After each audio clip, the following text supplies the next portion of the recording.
الله الرحمن الرحيم. الحمد لله رب العالمين والعاقبة للمتقين والصلاة والسلام على سيد الأولين والآخرين خاتم النبيين حبيب إله العالمين سيدنا وشفيعنا ومولانا محمد وعلى آله وأصحابه أجمعين. أما بعد، فأعوذ بالله من الشيطان الرجيم. بسم الله الرحمن الرحيم. لقد كان لكم في رسول الله أسوة حسنة. وقال النبي صلى الله تعالى عليه وسلم: لا دين لمن لا عهد له ولا ایمان لمن لا امانت له، او كما قال رسول الله صلى الله عليه وسلم. صدق الله المولانا العظيم وصدق رسوله النبي الكريم، ونحن على ذلك من الشاهدين والشاكرين، والحمد لله رب العالمين. اللهم صل على محمد وعلى آل محمد كما صليت على إبراهيم وعلى آل إبراهيم إنك حميد مجيد. اللهم بارك على محمد وعلى آل محمد كما باركت على إبراهيم وعلى آل إبراهيم إنك حميد مجيد. میرا جی چاہتا ہے اپنے سامعین سے، چاہے وہ ہمارے بزرگ ہیں یا دوست ہیں یا ہمارے عزیز ہیں یا ہماری مائیں بہنیں ہیں، میں ایک سوال کروں کہ قرب قیامت کے اس دور میں جب باطل اس سطح پر پہنچ چکا ہے کہ وہ مبارک ذات جس کا لقب اللہ نے خود رحمت للعالمین قرآن پاک نے بیان کیا، اور قرب قیامت میں ان کے بارے میں ناسمجھوں اور ناواقفوں کی دشمنی اس مقام تک پہنچ گئی کہ وہ ان کے فرضی بدنام کرنے کے لیے کارٹون جیسی چیزیں بناتے ہیں، تو اس کے مقابلے میں آپ اپنی محبت کو بڑھانے کے لیے اور باطل کی ان تدبیروں سے اپنے دل کو متاثر ہونے سے بچانے کے لیے آپ کے 24 گھنٹے کے معمول میں درود شریف کتنا شامل ہے؟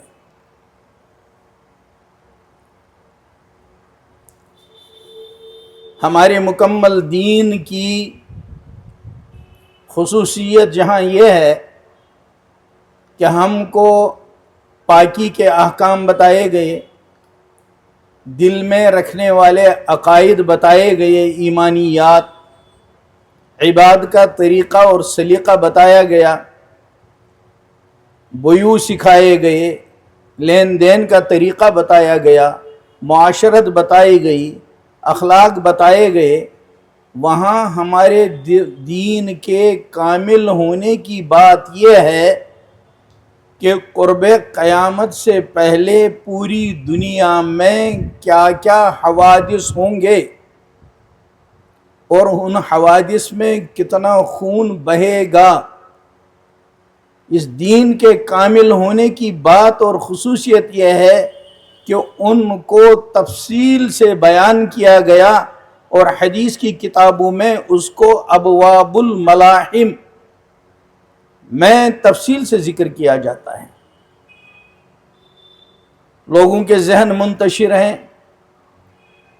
فلاں ملک اور فلاں ملک میں جنگ ہو گئی، فلاں ملک اور فلاں ملک متفق ہو گیا، ایمان والوں کے بارے میں یہ باتیں ہو رہی ہیں. کیا کبھی آپ کے ذہن میں یہ آیا کہ میرا دین مکمل ہے، ذرا میں دھیان دوں کہ وہاں اس کا کچھ تذکرہ ہے یا نہیں؟ اگر اخباروں میں پڑھ کر، موبائل میں اور نیٹ پر دیکھ کر آپ نے وہی سب کچھ کیا جو دنیا والے کرتے ہیں، جن کے پاس یہ دین الہی نہیں ہے، جن کے پاس رحمت والے پیغمبر کی تعلیم نہیں ہے، اگر ہمارا بھی وہی طرز عمل رہا تو بتائیے فرق کیا ہے؟ جبکہ ہمارے یہاں تفصیلات موجود ہیں کہ قیامت سے پہلے دنیا میں کیا کیا بڑے بڑے حوادث ہوں گے، کتنے جھگڑے ہوں گے انفرادی اور اجتماعی اور قوموں کے درمیان، اور حق اور باطل میں اتفاق و اتحاد کہاں ہوگا اور کن میں ہوگا؟ کیا کبھی اس کا خیال آیا؟ اگر نہیں آیا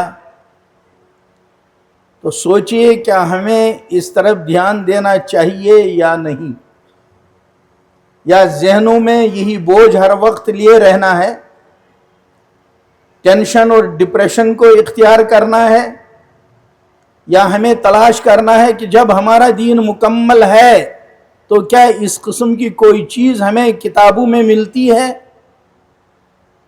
کیا خاتم النبیین محمد رسول اللہ صلی اللہ علیہ وسلم نے اس بارے میں ہماری کوئی رہبری فرمائی ہے؟ اور دوسرا جو بہت بڑا چیپٹر بہت تفصیل کے ساتھ ہماری کتابوں میں موجود ہے، جس کو اشراط الساعہ کہتے ہیں، قیامت سے پہلے ظاہر ہونے والی علامتیں، وہ انڈیویجول بھی ہیں، انفرادی بھی بیان کی گئی ہیں اور اجتماعی بھی بیان کی گئی ہیں۔ یہ سب کیوں ہے اس مکمل دین میں؟ تاکہ جس خوش نصیب کو اللہ نے اپنی رحمت سے یہ دین عطا فرمایا، جس خوش نصیب کو اللہ پاک نے اپنے پیارے حبیب محمد الرسول اللہ صلی اللہ علیہ وسلم کی امت میں پیدا فرمایا، اس کی درخواست کے بغیر، اس کے چاہنے کے بغیر، اس کے تصور کے بھی بغیر، اس کے لیے ان چیزوں کو واضح بیان کیا کہ یہ کسی مرحلے میں کسی دوسرے کا دست نگر نہ ہو، اس کو نگاہ نہ اٹھانی پڑے کہ میرا یہ معاملہ کہاں سے حل ہوگا۔ میرے بھائیوں، ان حالات میں جب اجتماعی طور بھی مسائل ہوں، انفرادی طور بھی مسائل ہوں، بین الاقوامی سطح پر بھی امت کے لیے مسائل ہوں، اور مقامی سطح پر بھی مسلم فرد کے لیے مسائل ہوں، تو اس فرد امت مسلمہ سے وابستہ اس فرد کو کس قدر فکر مند ہونے کی ضرورت ہے۔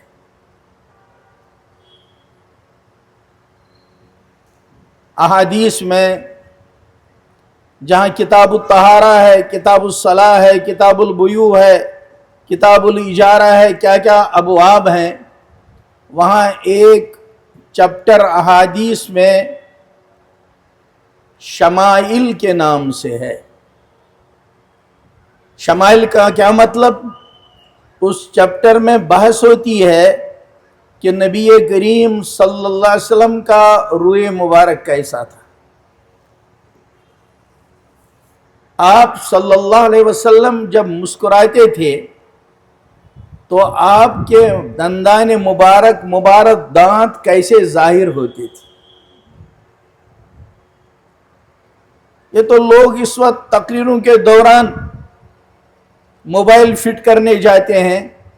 صحابہ کرام رضوان اللہ علیہ اجمعین کی مجلسوں کا رنگ جو صحابہ اپنے الفاظ میں بیان کرتے ہیں، موبائل ایسا ریکارڈ کر نہیں سکتا۔ ایک صحابی بیان کرتے ہیں شمائل ترمذی میں حدیث موجود ہے، امام ترمذی کی شمائل محدثین کے درمیان بہت مشہور ہے۔ صحابی بیان کرتے ہیں کہ جب نبی کریم صلی اللہ علیہ وسلم بولنے کے لیے اپنا مبارک منہ، دہان مبارک کھولتے تو ہم کیا دیکھتے؟ کأن النور یخرج من ثنایا۔ یہ قاری لوگ جو قرآن سکھاتے ہیں، قرآن کی تلاوت، کیونکہ قرآن ویسا پڑھنا ہے جیسا نازل ہوا۔ قرآن پڑھنا ویسا ہے جیسا نازل ہوا۔ میری بہنیں بھی سن لیں، مائیں بھی سن لیں، میرے جوان دوست بھی سن لیں، بزرگ بھی سن لیں، اور میں ہر مسجد میں، ہر جلسے میں یہ بات یاد دلانے کی کوشش کرتا ہوں، یہ کہہ کر کہ اللہ آپ سے ایک سوال کر رہا ہے، اللہ ہم سے پوچھ رہا ہے۔ میں بہت سادہ الفاظ میں آپ تک بات پہنچانے کی کوشش کر رہا ہوں، مسائل کا انبار ہے، میں ضرورت کی بات آپ تک پہنچانے کی کوشش کر رہا ہوں۔ اللہ سوال کر رہا ہے، میرے بندو، تمہارے ابا سو رہے تھے، امی سو رہی تھی، یہ اللہ تھا جو ماں کے پیٹ کے اندھیرے میں تمہاری آنکھ سیٹ کرا رہا تھا۔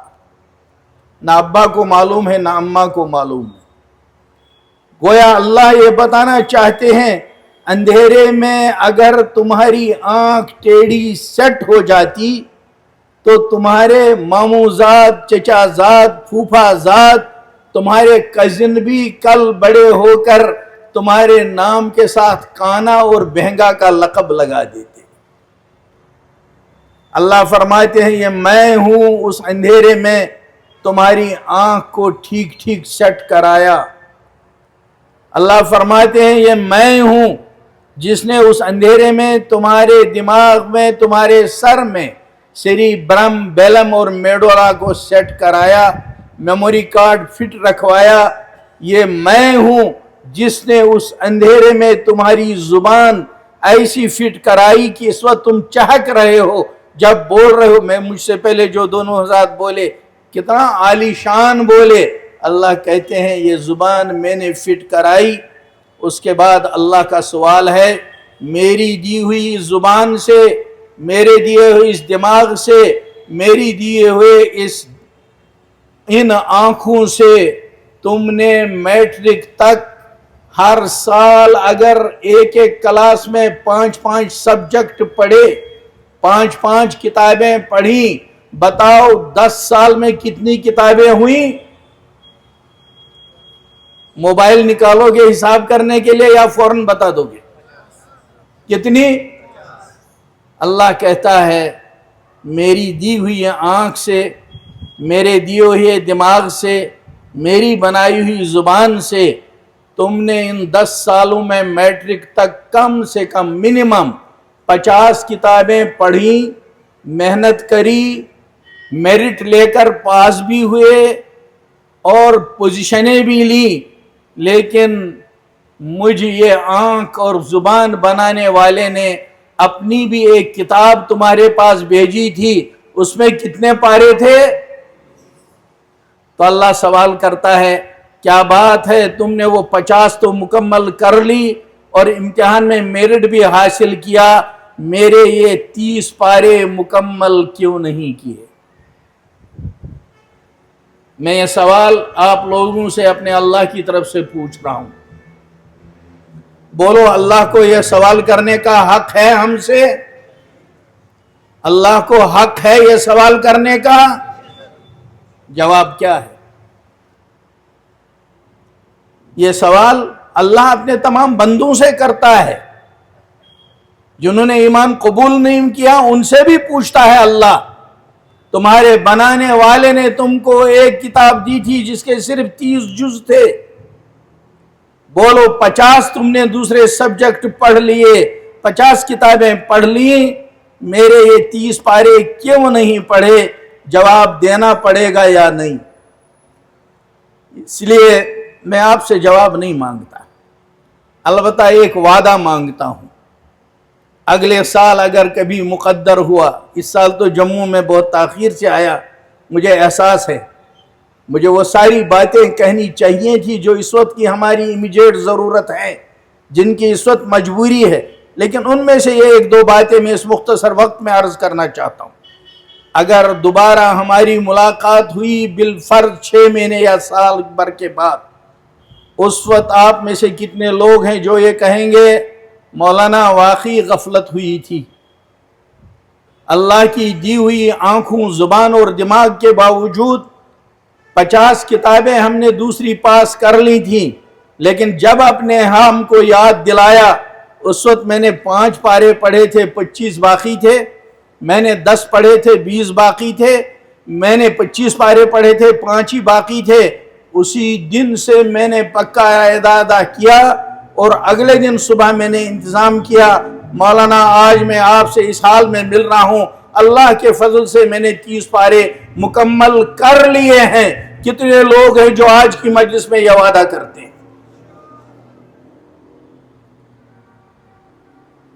میرے بھائیو، میں نے یہ آپ سے مذاق کی بات نہیں کی، یہ وہ غم ہے جو ہمارا مسئلہ ہے اور ہمارے کشمیر کا یہ مسئلہ ہے۔ جو پڑھتے ہیں وہ بھی الٹا سیدھا پڑھتے ہیں، میں نہیں کہتا وہ پڑھنا بند کریں، یتھی تگان چھو تتھی پڑھو، بند مت کرو، لیکن اللہ کا معاملہ درست کرو۔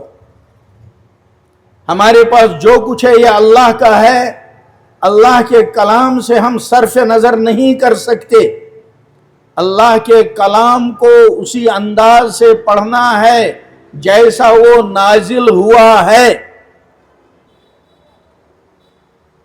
اور اللہ کے کلام کو پھر سمجھنا ہے کہ اس میں بتایا کیا جا رہا ہے، اور سمجھنے کے بعد اللہ کے اس کلام پر عمل کرنے کی کوشش کرنی ہے جتنی ہم سے ہو سکے، تاکہ قیامت میں ہم جواب دے سکیں اللہ ہم نے اپنی ہمت پر کوشش شروع کی تھی، آپ نے عمر تھوڑی دی تھی، میں تو چل رہا تھا آگے، آپ نے بلا لیا، ورنہ میں آخری منزل تک پہنچ چکا تھا۔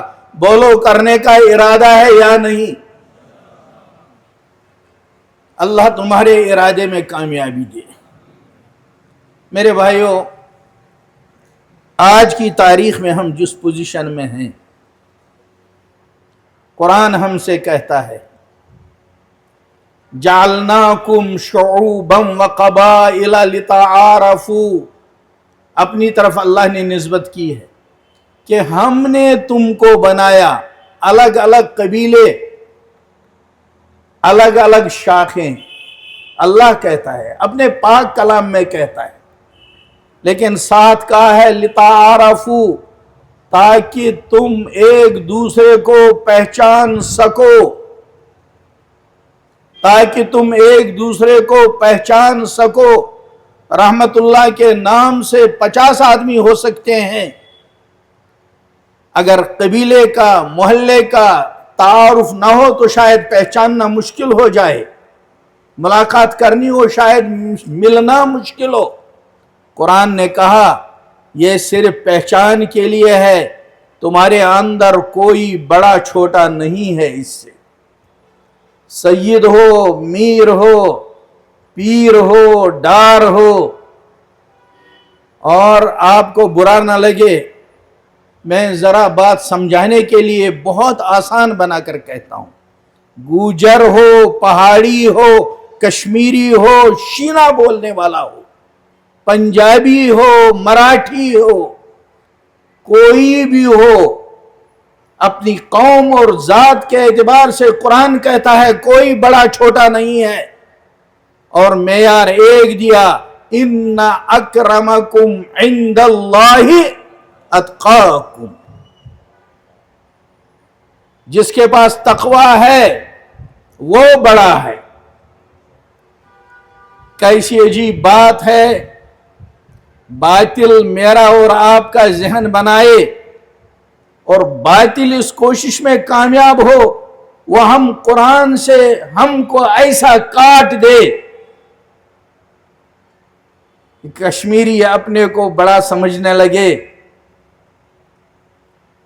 گوجر اپنے کو بڑا سمجھنے لگے، پنجابی اپنے کو بڑا سمجھنے لگے، پہاڑی اپنے کو بڑا سمجھنے لگے، گریز کی چوٹی پر بسنے والا، کرگل میں رہنے والا، شینا بولنے والا اپنے کو بڑا سمجھنے لگے۔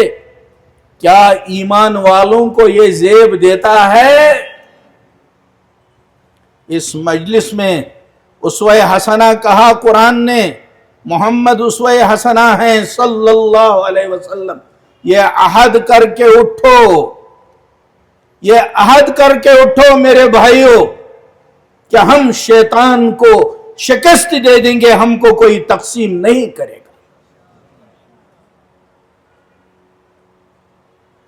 اور اگر پڑھے لکھوں میں یہ چیز آ گئی ہے، اور پڑھے لکھوں میں بھی اگر دین پڑھنے والوں میں یہ چیز آ گئی ہے، اور اگر قرآن والوں میں یہ چیز آ گئی ہے، اگر حافظوں میں، قاریوں میں، علماء میں، مفتیوں میں یہ چیز آ گئی ہے، بتاؤ میرے بھائیوں کیا یہ خودکشی نہیں ہے؟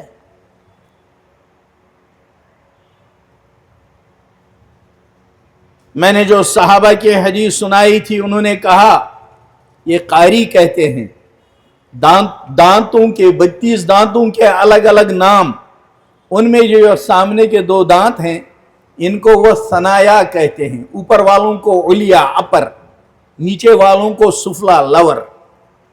یہ صحابی کہتے ہیں کہ نبی کریم صلی اللہ علیہ وسلم کے مبارک 2 دانتوں کے، یہ سامنے کے جو دانت تھے، ان کے درمیان میں تھوڑی سی جگہ کھلی ہوئی تھی، خلا تھا۔ تو صحابی کہتے ہیں جب آپ صلی اللہ علیہ وسلم بولنا شروع کرتے تھے، کأن النور یخرج من ثنایا، ہم دیکھتے تھے کہ ان 2 دانتوں کے درمیان کی اس خالی جگہ سے نور باہر آتا تھا۔ محدثین کلام کرتے ہیں کیا یہ صحابی کا تخیل اور تصور تھا یا واقعتاً تھا؟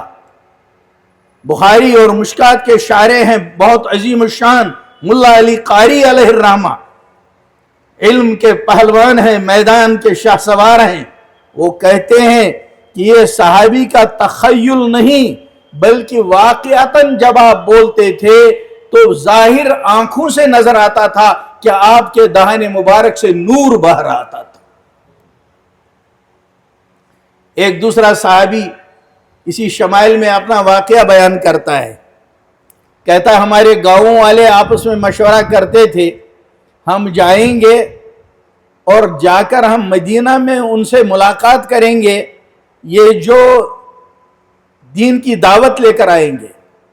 وہ چھوٹا بچہ تھا، کہتا تھا یہ برادری والے بات کرتے تھے تو میرا دل تڑپتا تھا، میں چاہتا تھا کاش میں بھی اس وقت جاؤں، لیکن بچہ تھا اور بڑوں میں مشورہ ہوتا تھا۔ لیکن آپ جانتے ہو اللہ اپنی مخلوق کے دلوں کو جانتا ہے۔ جہاں محمد رسول اللہ صلی اللہ علیہ وسلم نے واقعہ سنایا کہ میں نے ایک نیک عورت کو جہنم میں دیکھا، اور جب معلوم کیا یہ تو بہت نیک خاتون تھی، جہنم میں کیوں ہے؟ تو جبرائیل نے بتایا کہ اس نے شوق میں ایک بلی پالی تھی، لیکن اس کو کھانا نہیں دیا، بھول گئی، وہ مر گئی۔ اللہ نے کہا میری مخلوق کو ستایا، نیکی اپنی جگہ اس کی اجرت مل جائے گی، جزا ملے گی، لیکن اس غلطی کا تھوڑا سا اس کو مزہ چکھاؤ، اس کو تھوڑی مدت کے لیے جہنم میں ڈال دو۔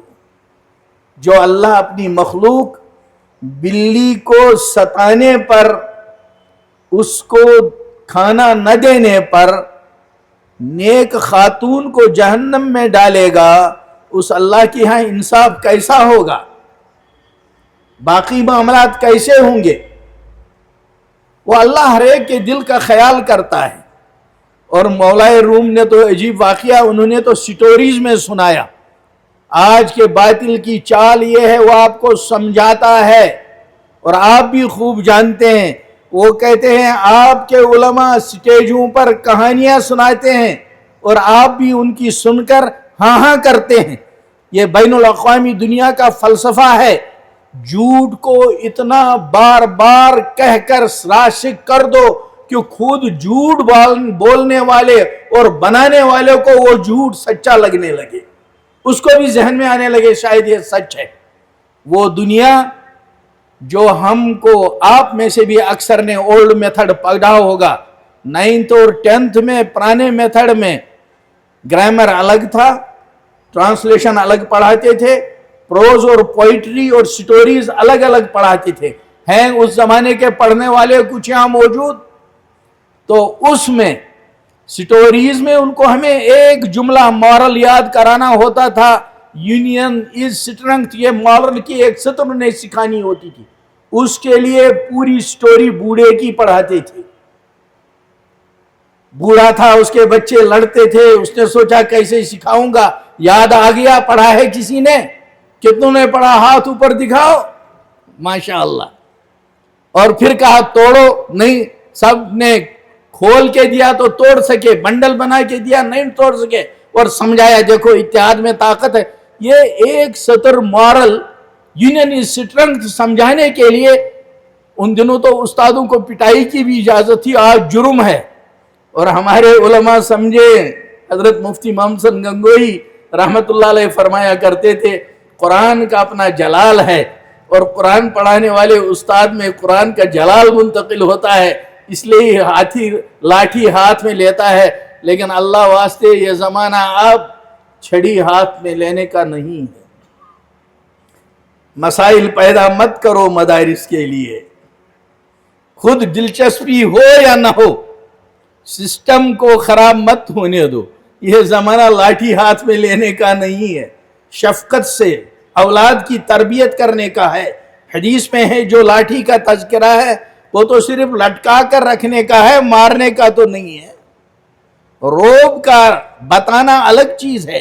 اسلام نے نفسیات کا جس قدر خیال کیا, بہرحال وہ ایک طرف چھوڑیے. یہاں اس زمانے میں ماسٹر جی پٹائی بھی کرتے تھے, سٹوری یاد کیوں نہیں کی؟ ہم نے کبھی ان کو یہ نہیں کہا مورل کا ایک سینٹنس یاد کرنا ہے, یونین از اسٹرنگتھ, یہ اتنی لمبی کہاں کو یاد کرا رہے ہو اور ہمیں روز روز چھڑیوں سے مارتے ہو. کیونکہ مومن جانتا ہے کلمت الحکمت ضالۃ المومن, حکمت کی بات مومن کی گمشدہ چیز ہے, جہاں اس کو ملے گی ملتا ہے. اس منزل سے گزرنے کے بعد ایک جملے کے لیے ہم نے گرامر میں سٹوری پوری یاد کر لی, لیکن وہی آدمی ہم کو آج سمجھاتا ہے تمہارا امام تم کو کہانی سناتا ہے اور ہمیں سمجھ آتی ہے, یہ تو صحیح بتاتا ہے. کیا یونین از اسٹرنگتھ پڑھانے کے لیے بوڑھے کی کہانی یاد کرنی فرض تھی؟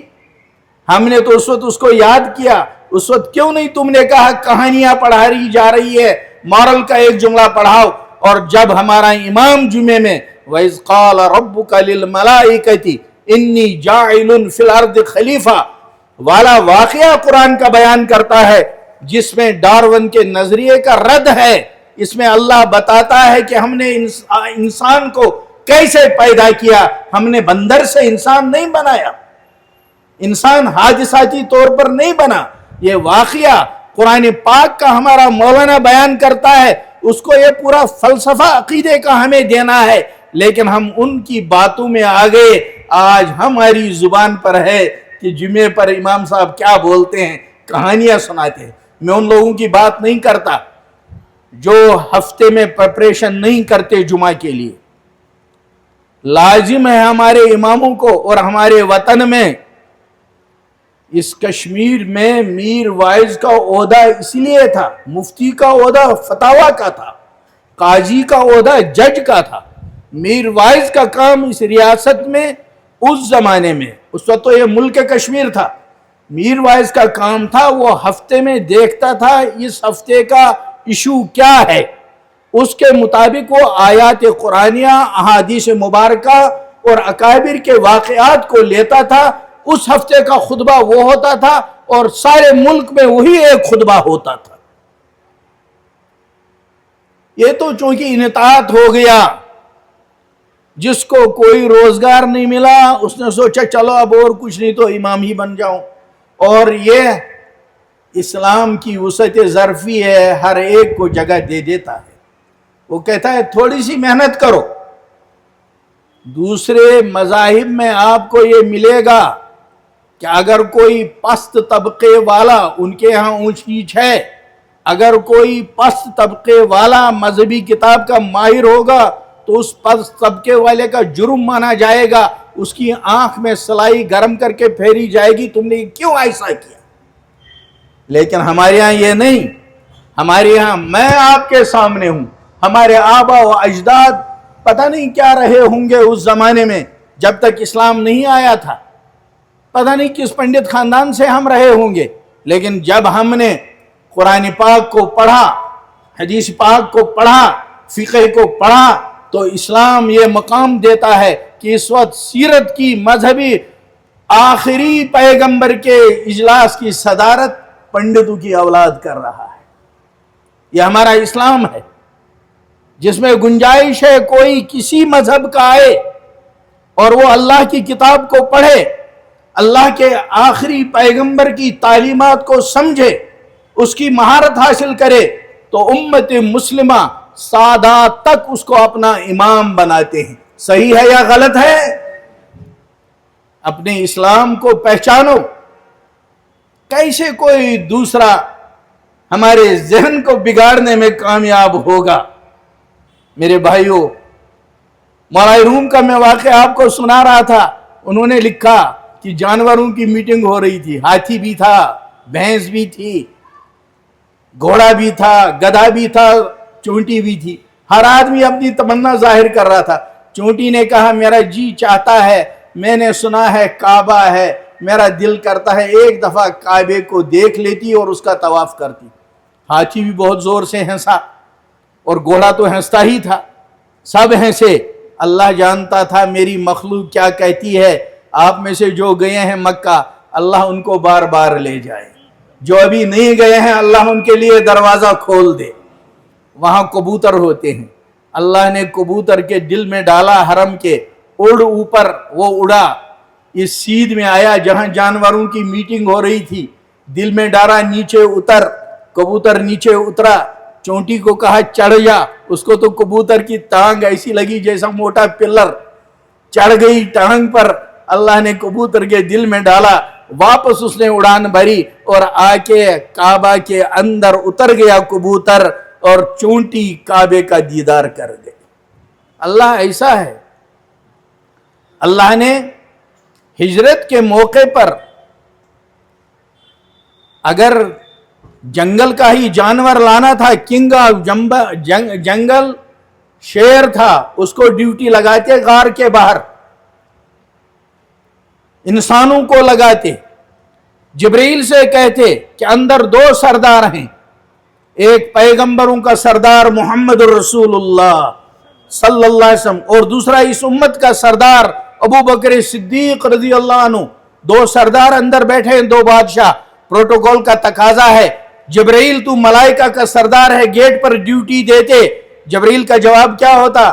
اللہ میری کہاں اتنی قسمت، میرا نام حضور کے گیٹ کیپر میں لکھا جائے، ان کے سیکیورٹی آفیسر میں لکھا جائے، یہ تو میرا سٹار بڑھے گا. شیر بھی یہی جواب دیتا.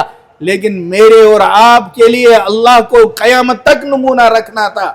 اس مخلوق کو جو سب سے کمزور ہے، عنکبوت، مکڑی کو کہا شیر کو بھی ڈیوٹی نہیں لانا، جبرائیل کو بھی نہیں لانا، چل عنکبوت تو ڈیوٹی لگ.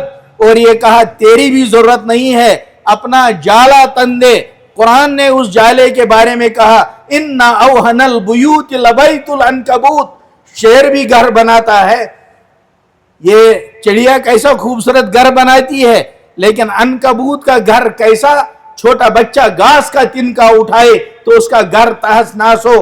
لیکن میرے اور آپ کی تسلی کے لیے اللہ نے کہا ہمت نہیں ہارنا.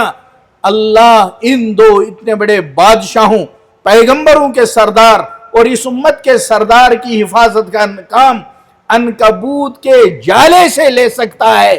تو میرے بندے ایمان والے نیت کر، تو بھی اسلام کی حفاظت کا کوئی بڑا کام کر سکتا ہے.